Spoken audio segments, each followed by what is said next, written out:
இந்த புத்தகத்துடைய பெயரே கொஞ்சம் வித்தியாசமானது. காரமும் சுவைதானே.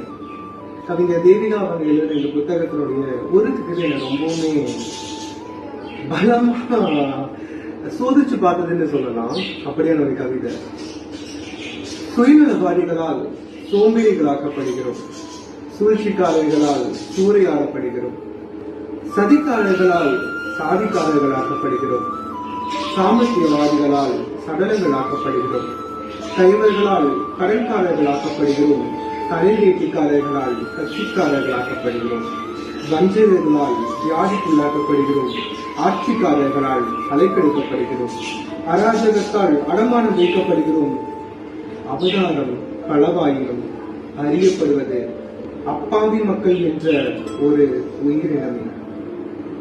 காரமும் சுவைதானே தேவிகா அவர்கள் எழுதுற இந்த புத்தகம்.